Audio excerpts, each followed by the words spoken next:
Hello everyone. As you see in front of you, the two acrylic cases I got from Tarmac Works and 64. I already said in my Tarmac Works video, like I put it back in the case immediately after I was done with the video. So I can still look at it through here, but I also you can see also the plastic covering is back as well. So I can still marvel at it from a distance, but not by much. And every time I want to look at the details, I have to look at the pictures I took and my own video, which is a little bit funny. But I also decided after I was done with this, I also decided to put the 64 AE86 back as well. I thought it's really interesting. I didn't even realize that, but they're almost exactly the same size. I think the Tarmac Works one might be like a millimeter taller, but they have pretty much the same size, so they look pretty nice together as well.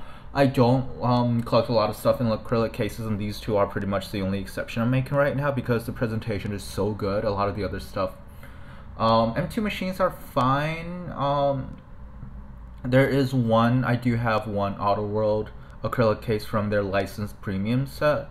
That one just barely even works, honestly. It doesn't even close properly. So I think for now these two, because the presentation is just so good, and this one specifically is because it's so delicate, I don't want to touch it, and this is a good way to stop myself from doing that. I'm keeping them in the acrylic cases. Maybe when / if I get the whatchamacallit, the bigger display cases. I forgot who makes them right now. Maybe that'll change, but for the foreseeable future, I'm definitely not gonna. These two are a little bit too good for the I mean, this kind of presentation is so much better than the Hot Wheels display case, so I'm gonna keep them in here for now. I did get something else with the acrylic case, which again, this is the one I'll keep loose because the acrylic case and the model itself are not that amazing, but it's interesting to have. And this is the Malibu International 164 Lamborghini Gallardo. Sorry, I mean Lamborghini Gallardo. Lamborghini Gallardo. I'm sorry, it was a horrible joke. I'm not even laughing. I'm just feeling ashamed right now. Yeah, I do like Lamborghini. Lamborghini is a little similar to Porsche in my opinion. They had like they hit gold with their early styling, and they just fired their designers because it works so well for them. And subsequently, pretty much all of the Lamborghini cars look very similar to me, which is, I mean, it looks great. There's not a Lamborghini car I don't like the look of, but it just seems a little bit repetitive. And today, specifically the Gallardo, great. The Gallardo, this is the first generation of Gallardo, which is, in my opinion, one of the worst looking cars that Lamborghini has done, but it's interesting nevertheless. I want to thank David Jones from the worst YouTube channel ever. That's his channel name, which I literally look it up just now because I can't almost never get it right. But this is cool to look at. This is from, again, Malibu International. I don't think they make 164 models anymore, but I could be wrong. I don't really necessarily care. This is the obviously the first generation of Gallardos. It's a cool model. It's true 164. It's got a front lens taillights, and wow, you're spinning real slow today. You can see the authentic rims. It looks like I call them like the Hail Hydra rims. Does it just me really look like octopus tentacles? Probably just me. You can see Lamborghini written on the back. The backlights, the red part, are also lens. You can see the nice exhaust details. It has rear view mirrors, but I don't like them. They look too chunky to me. And if you look at the real Gallardo, it's obviously not the way it's attached. I don't really necessarily care about models having rear lights. Not rear lights, rear view mirrors, side mirrors, whatever. But if you want to have them, make them elegant and make them realistic, you know. Do Atomic Limited Vintage does. Well, I guess not necessarily, because a lot of them you have to put them on yourselves. But if Atomic Limited Vintage is putting mirrors on their models, it looks exactly the way it's supposed to. Or Mini GT was the you know, obviously Malibu International, it's not that kind of level yet, but it will be nice, I guess. So in this case, I'd rather not have I'd rather not even have the side mirrors. But overall, it's a good looking car. It's got a metal body as you would expect, and a plastic base, rubber tires. The underside is got some nice details, not a lot of stuff. You just see Malibu and copyright, and that's it. And one thing I was really interested to find out is that it rolls really nicely. Really nice, like almost as good as a Hot Wheels Premium. And this is a good time to showcase some of the best other Lamborghinis that don't have a lot of them, which is genuinely a surprise to me. But I think two of the best Hot Wheels ones. Actually, no. I'm gonna start comparing with like some of the other Gallardos first. These Gallardos are from Hot Wheels and Matchbox, respectively, and they're both second generation Gallardos, so it's good to have them side by side, right? Yeah, the second generation is definitely better looking in my opinion. The first generation, well, I guess still retains a little bit of the Countach as well as the Diablo look to them, right? This definitely looks a lot more like the Huracan, which came after this. It pretty much replaced the Gallardo. Actually, I think the first generation Gallardo might looks a bit better. Not the biggest fan of the look of the Gallardo in general, but maybe the first gen looks a bit better. I don't know. Personal opinions anyway, right? And this is the Superleggera LP7 whatever dash 4. 740 dash 4? 570 dash 4. Fine. Numbers. Not my thing. And this is the and you can see this one doesn't have side mirrors, and I think as a result just looks cleaner than the Malibu International. This is the Matchbox version. Again, $1 model, and you can see this is the kind of problem I have. It's the side mirrors look a bit chunky, and actually the way the Matchbox did it is slightly more accurate than the way the Malibu International did it. It looks a bit better, even though it's still a bit chunky, in my opinion.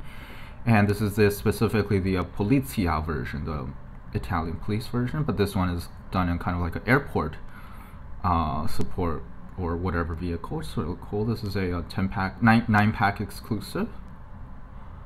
Good looking thing. And but I don't have a lot of premium Lamborghinis. My girlfriend got me a Tomica Premium Diablo, which is really cool. Opening not Gullwing, like Gull wing, and scissor doors, which looks really cool, but I don't have it in my hand just yet. I would love to get the Kyosho Countach. The Countach, in my opinion, is still the best looking Lamborghini, although I do love the look of the Huracan. But speaking of Huracans, this is probably the best Hot Wheels Lamborghini, not counting the RLC ones. Oh, but that's so expensive. I love the RLC Countach so much. I love the Countach so much, but that thing is going for like $70, which nah, I'm not about to do that. But a bonus you get, a bonus you get from this Hot Wheels version. This is from Doctor Strangelove, aka How I Stopped Worrying and Started Loving Marvel Movies. It's great looking, and I haven't seen Doctor Strange yet. Maybe I'll do it one day. Unlikely, I think. Nothing against it, it's not really my thing. Most of these standalone superhero movies I watch on planes, on plane flights. You're really not getting enough light. Why are you not spinning? Don't tell me you're dead already. Okay, well, you want to go the other way around, fine. This one has the bonus that Hot Wheels Huracans are actually true 164. Well, I say that, but the proportions might have been messed with, probably been messed with, so I don't know. But like lengthwise, at least, the numbers come up to the length it would be if it were a true 164, which is probably a better way to put it. Great looking, awesome looking gunmetal gray. Because these two sides are pretty much 164, they look nice next to each other. The only problem I have is that the wheels, it's a bit subtle, but the wheels are almost always out of the wheel wells. Even like this, even as far as you can push it, it's still a little bit outside. And the way you just leave it lying around, usually the wheels usually come out pretty far, which is a little bit unfortunate, but that's minor. Mini GT is coming out with a 2019 version of the Huracan Evo, and Shuko is also coming out with a Huracan that's going to be released in the United States with Miho exclusives, which, damn, both of which I want to get. They're going to be expensive, but I do like the look of the Huracan, and I would love to compare it to the three brands next to each other to see which ones. Well, not necessarily like a competition, just put them next to each other, they're gonna look pretty good, I would assume. And this one is the Aventador, again from the Entertainment series. This is from Batman the Christopher Nolan movie Batman Rises, not the Batman Dark Knight Rising, Dark Knight Rises, right?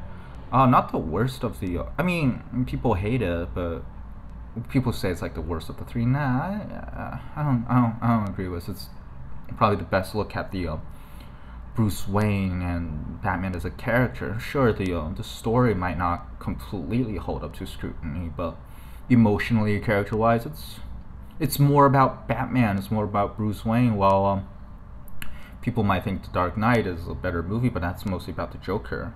So, whatever. I'm not here to argue about movies, right? But this is again 164 lengthwise at least. It's a great looking car. The Aventador is currently still the Lamborghini flagship model for V12 models, while the Huracan is the V10 offering, which the Huracan replaces a Gallardo in the V10 range. So it's a nice pairing. Yeah, not too much to say. Again, I would like to get the Kyosho versions of the Countach. I already have an awesome Diablo my girlfriend got me. Yeah, look cool next to each other. Malibu International might be worth looking into if it's your thing.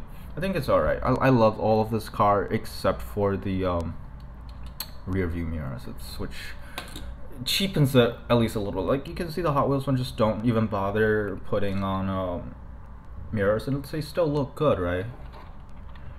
Even though they're not accurate, but I think it's just a cleaner look than having a chunky and not a chunky and unrealistic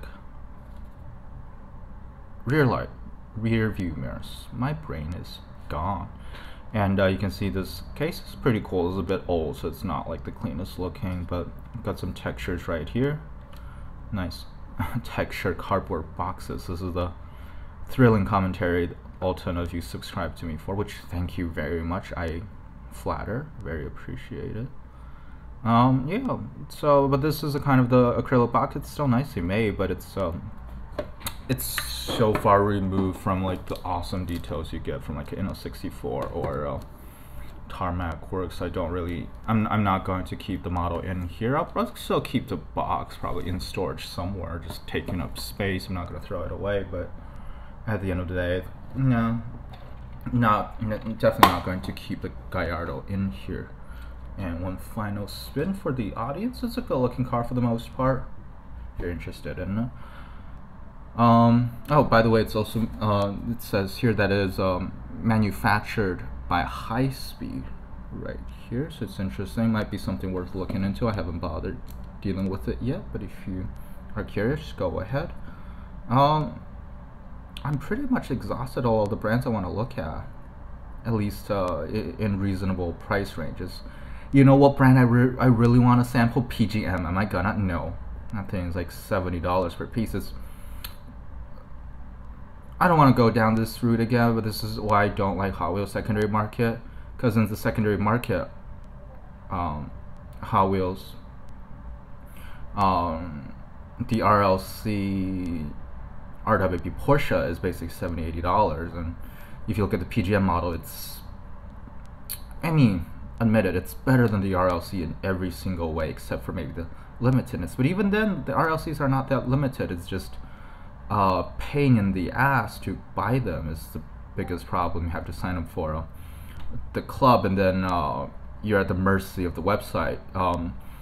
Tuesday, so that's a couple days ago, Hot Wheels released the 510 Datsun Bluebird, and the site just crashed. They had to postpone it, which is this kind of thing that people have to endure. Like a few weeks ago, I think I was saying like I would love to get a RLC membership next year, which right now is like, you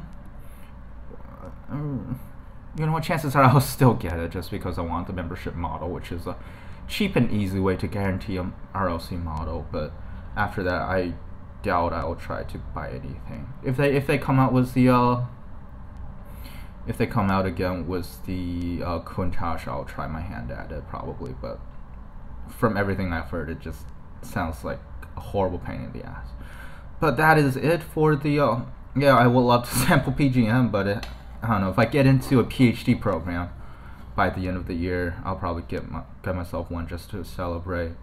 Thai model is interesting. They're coming out with a Rolls Royce SUV this year, which looks really cool. It's nowhere near as expensive, which is nice. What other stuff would be nice?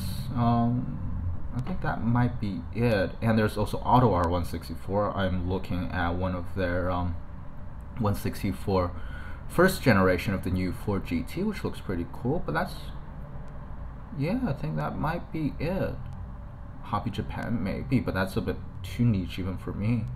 I'll see what I can get. But this is it for the episode. Thank you for watching, and I'll talk to you again. Bye bye.